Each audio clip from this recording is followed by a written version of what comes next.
Welcome to another deep dive. This time we're exploring something pretty fascinating, even a little unsettling. Maybe the link between what happens in early childhood and the potential for violence later in life. Yeah, and what's really intriguing to me is we're not just talking about a problem. Hmm. You know, it's about those glimmers of hope, those interventions, those opportunities for healing that can really change the course of someone's life. We'll be drawing from some academic papers and research studies for this one, mainly in the world of forensic psychiatry and psychotherapy. Hmm. So think of it as a journey to uncover, how those very first relationships we have, the ones we form as babies, actually shape our ability to empathize. How well we control our emotions and ultimately how we react to conflict or even aggression. Right. Okay, so right off the bat, we're diving into research on infants, and it's kind of mind-blowing, honestly. Yeah, apparently babies as young as 3 months old already have a sense of self. It's amazing, isn't it? They do.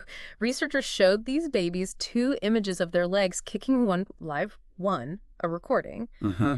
And get this, the babies consistently stared longer at the recording. It's almost as if they're thinking like, wait a minute, that's not me. Yeah. That's not moving the way I'm moving it. Well, That's my leg. That's not my leg. Exactly. And it's called perfect contingency. Okay. This idea suggests that even at this age, babies understand that their bodies are separate from the world around them. That's pretty wild. And what I find interesting is how this focus shifts around the 3-month mark. It's like they graduate from understanding their own bodies to trying to make sense of their caregivers. Right. They start to notice that, mom or dad may not react perfectly in sync with every, cry or gurgle. Right. But they're still the ones providing the care and comfort. You're the ones who are there. Yeah. Yeah. And that's the beginning of them sort of mapping out the social world around them. Right. And, a crucial part of this mapping is mirroring, and that's how parents reflect the baby's emotions back to them. Oh, I see. So if a parent makes an exaggerated sad face when a baby's upset, Yeah. And then maybe adds like a little bit of a playful lilt to their voice, Yeah. to sort of reassure the baby. Yeah, I've seen parents do that. It's almost like they're saying, I see your sadness, but it's okay. Exactly. We'll get through this together. It's like we're in this together. It's already, and that's markedness. Okay. And that's what it's called. Got it. And that helps to prevent misattribution. Right. So the baby doesn't mistake the parent's emotion, their genuine emotion, for their own emotion. I see. So what happens when this mirroring goes wrong, when parents aren't really able to accurately reflect their baby's emotions? Well, that's where things can get a little bit complicated. Okay. Imagine a child who doesn't receive those consistent validating reflections from their caregivers. And this can lead to something called psychic equivalence. Psychic equivalence. Which is where the child really struggles to separate their inner world from external reality. So like if a child is feeling angry, but their parent doesn't acknowledge that anger or reflect it back to them in a healthy way, the child might just start to believe that everyone around them is angry. Right. or that their anger is somehow dangerous, unacceptable. Exactly. Yeah. And it impacts their sense of self-agency. I see. They have trouble understanding their own intentions and actions. Oh. And it can be really difficult for them to regulate emotions and to navigate social situations. And this can ultimately set the stage for aggression and violence later down the road. Gotcha. So we're starting to see how those early interactions, can really lay the foundation for how we deal with conflict and aggression as adults. Exactly. And one of the most surprising findings from these studies is that it's not just exposure to violence that predicts violent behavior. I would have thought that growing up surrounded by violence would almost guarantee that someone would be more likely to be violent themselves. It's really more nuanced than that. Okay. The real key factor appears to be what they call the brutalization of affectional bonds. The brutalization of affectional bonds. Yeah. Which is basically experiencing violence within close relationships. Mm-hmm. So it's that betrayal of trust by the people who are supposed to love you and protect you that seems to have the most damaging impact. That makes sense. It's one thing to witness violence in general, but it's another thing entirely to experience it from the people you depend on, for safety and security.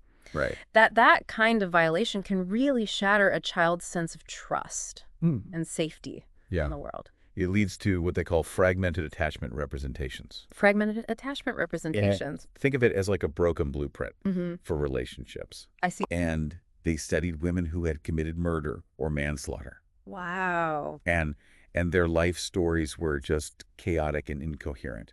So they struggle to even make sense of their own experiences and Yeah. relationships. Almost Yeah. like their internal map of how to connect with others was just fragmented. Yeah, you got it. Yeah. And those stories often revealed really deep unresolved trauma. Mm, Particularly in the context of insecure attachment. yeah. And this can make it incredibly difficult to regulate emotions, Mm-hmm. to form stable bonds, Yeah. and ultimately to avoid repeating those patterns of violence. This is pretty heavy stuff. It paints a pretty stark picture It does. of how those early wounds can shape a person's trajectory. It is heavy, but it's important to remember that understanding these patterns is the first step toward breaking the cycle. I like that. And speaking of patterns, Yeah. one case study that really brought this home for me is about a man named John, Okay. who's in prison for violent offenses. Yep. But what's interesting is, What's that? well, John's childhood was marked by a lot of unresolved trauma, Okay. including the drowning of his brother when he was young, Oh, wow. and then followed by a separation from his family. That's awful. And what the researchers found is that he actually felt a sense of safety and security in prison. Wait, really? That's pretty counterintuitive. Prison isn't exactly known for being a, nurturing environment. Right, but the theory is that for John, prison might have unconsciously mirrored that restrictive environment he experienced after his brother's death. So it was less about the prison itself and more about just recreating something familiar, maybe even a way to try and get some control over a situation that felt really out of control as a kid. Right. And it really shows how these early experiences, especially traumatic ones, can unconsciously influence the choices that we make, even our sense of safety and belonging. This idea of seeking out familiar environments, even if they're not inherently healthy or positive, it's pretty powerful. It makes you Yeah. wonder how often we do that in our lives without even realizing it. It's a fascinating question, and it speaks to how important it is to understand our own attachment patterns and how they might be influencing our behavior.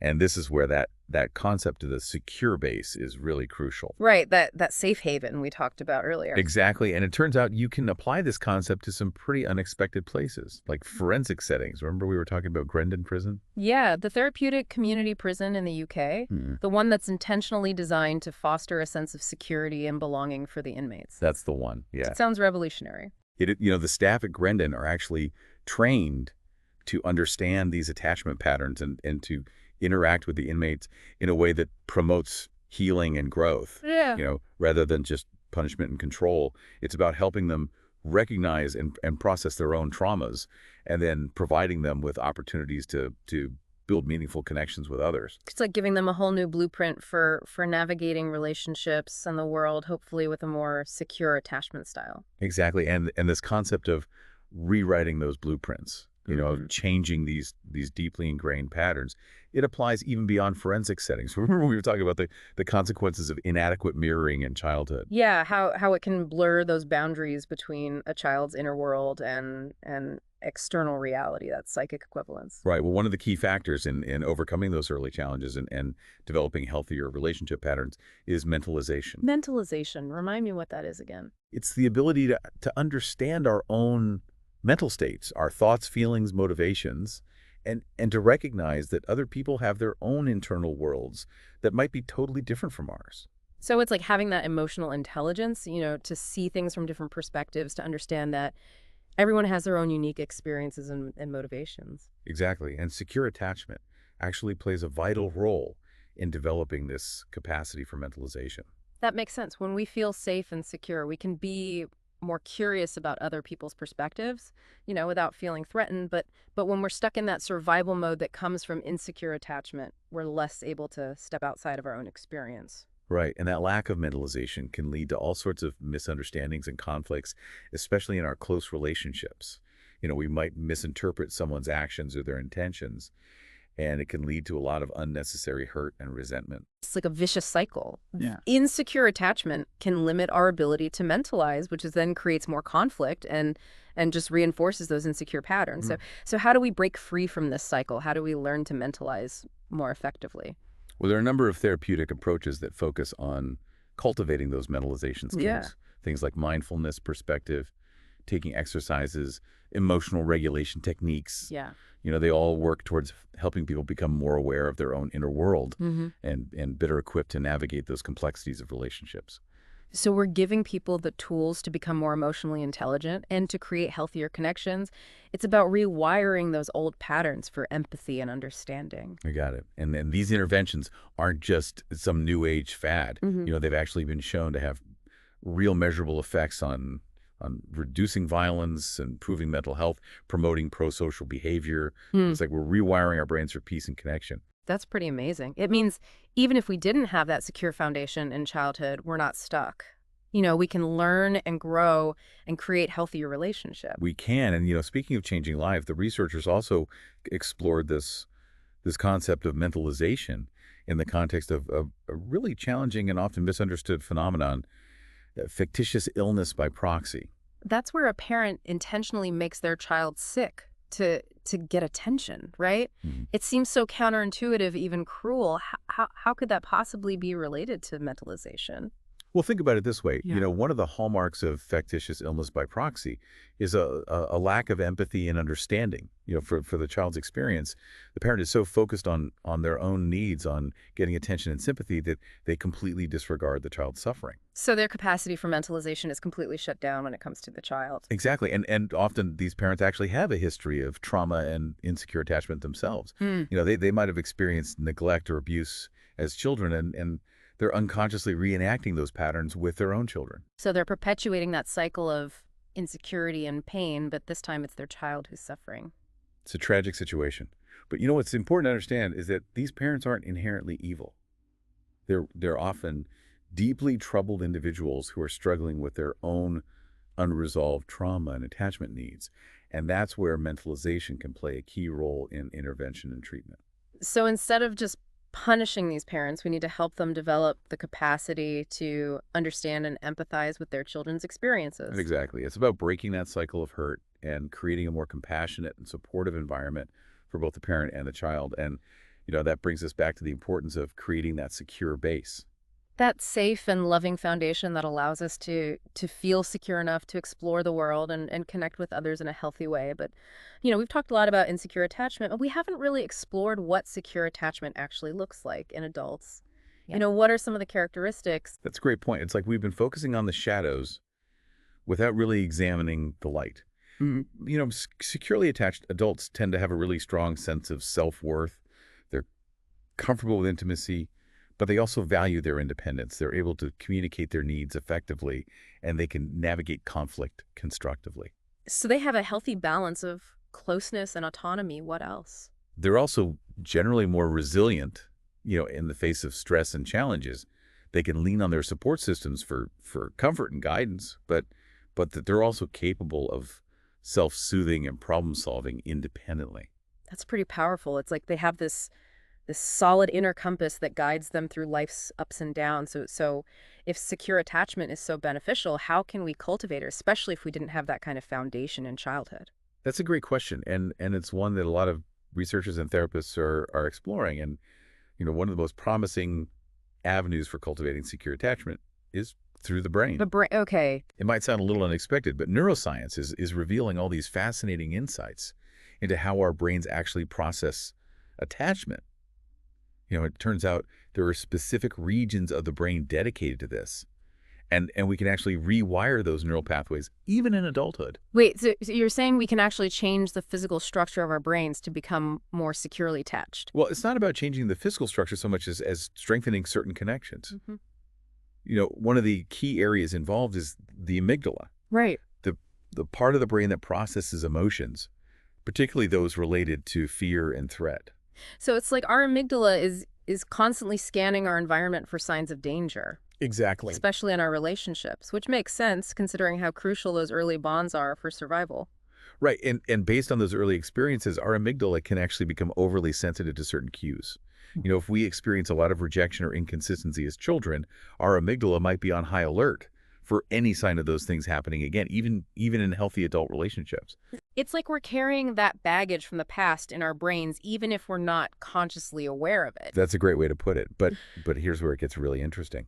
There's another part of the brain, the prefrontal cortex, Okay. which is responsible for that higher level thinking, planning, Mm. and crucially regulating our emotional responses. Yeah. It's like the prefrontal cortex is the wise older sibling who can calm down the amygdala when it's freaking out. So in secure attachment, the prefrontal cortex is better able to soothe those fears and anxieties that are triggered by the amygdala. Right. But with insecure attachment, the amygdala is basically running the show, and we're more likely to react impulsively or defensively in our relationships. Exactly. And the cool thing is we can actually strengthen that connection between the prefrontal cortex and the Wow. amygdala Really? How do through they... practices like mindfulness meditation, even certain types of therapy. So we're building a stronger bridge between our emotional center and our rational mind, Right. helping us respond to relationship challenges with more awareness and control. You got and these interventions aren't just some new age fad. They've been shown to have real measurable effects on reducing violence, Mhm. improving mental health, Mhm. promoting pro-social behavior. Yeah. It's like we're rewiring our brains for peace and connection. That's amazing. It means that even if we didn't have that secure foundation early on, we're not stuck with those old patterns. We can learn and grow and create healthier relationships throughout our lives. And while we're on the subject of the brain and all this incredible research, one question keeps popping into my head. What's that? Well, we've been focusing on the environment, early experiences, even the brain. But what about our genes? Do they play a role in attachment too? Absolutely. Hmm. It's not a simple other or nature versus nurture. The reality is so much more fascinating. Genes and environment are in a constant dance, influencing and shaping each other. Okay, so give me the nature versus nurture breakdown. What does the research say about how genes and environment interact when it comes to attachment? Well, let's take the serotonin transporter gene, for example. This gene comes in different versions, and some versions seem to make people more sensitive to their environment, particularly during those crucial early years. So, depending on which version of the gene you have, certain childhood experiences might have a stronger or weaker impact on your attachment style. Exactly. And one study actually found that children who had a particular version of this gene and experienced harsh or insensitive parenting were more likely to develop insecure attachment. So it's like a double whammy. The genetic predisposition plus the negative environment created a perfect storm for insecure attachment. But what about kids with the same gene who had loving and responsive parents? That's the hopeful part. Yeah. They were much more likely to develop secure attachment despite having that gene that could have made them more vulnerable. So genes aren't destiny. Even if you have a genetic vulnerability, a supportive and loving environment can really make all the difference. Absolutely. It's a really powerful message for parents, caregivers, anyone who works with children. Providing that safe and nurturing space can literally change the trajectory of a child's life. It's like we're not just shaping individual lives, but building a foundation for a more secure and compassionate society. But throughout this whole deep dive, one thing that keeps striking me is how often we talk about attachment in a very Western centric way. That's a really important point. Yeah. We have to be mindful of our own cultural biases when we're talking about something as complex as attachment. Different cultures have different ways of expressing and experiencing love and connection.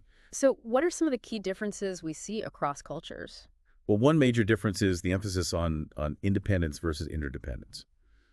In some cultures, like in many Western societies, independence and individual achievement are highly valued. Parents might encourage their children to be self-reliant and autonomous from a young age. Whereas in other cultures, like in many Asian, African, or Latin American societies, interdependence and collectivism are more central. Family ties are strong, and children might be raised with a much stronger sense of reliance on their family and community. Exactly. And these cultural values can shape everything from how parents interact with their children Oh. to how children express their emotions and form attachments. So what might look like secure attachment in one culture could look very different in another. That's a crucial point. It means we have to be really careful not to impose our own cultural norms and expectations when we're trying to understand attachment patterns in different societies. Absolutely. A great example of this is a study that compared attachment patterns in infants from Japan and the United States. Okay. They used the strange situation procedure, which is a common way to assess attachment in young children. Right, where they observe how the child reacts when their caregiver leaves the room and then returns. Exactly. And what they found was that the Japanese infants were much more likely to be classified as insecurely attached than the American infants. But when they dug deeper, they realized it wasn't about insecurity, it was about cultural differences in parenting styles. So how did the parenting styles differ? Well, in Japanese culture, it's very common for infants to be in constant close proximity to their mothers, often carried on their backs or held in their arms throughout the day. So separation is a much less familiar experience for them when their mothers left the room in the strange situation. Yeah.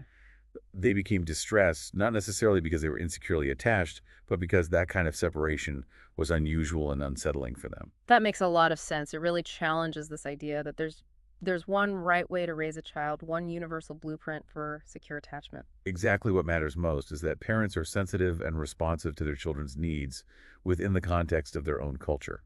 It's about honoring that diversity of experience and understanding that secure attachment can look different in different families and communities. This has been a really incredible deep dive. We've explored the profound ways that our earliest experiences shape our capacity for love, connection, and even violence. We've delved into the brain, the role of genes, the importance of culture, and so much more. What stands out to you, listener? What insights have resonated most deeply with you? You know, we've covered a lot of ground from those first moments of connection in infancy to the complexities of adult relationships. And while the potential consequences of insecure attachment can be pretty stark, the message of hope woven throughout this research is equally powerful. You know, we can heal those early wounds. We can rewire our brains for greater empathy and connection. We can create a world where everyone has the opportunity to experience safe, secure, and loving relationships. Thank you for joining us on this journey. Keep exploring, keep questioning, and keep believing in the power of human connection to transform lives. We'll see you next time on The Deep Dive.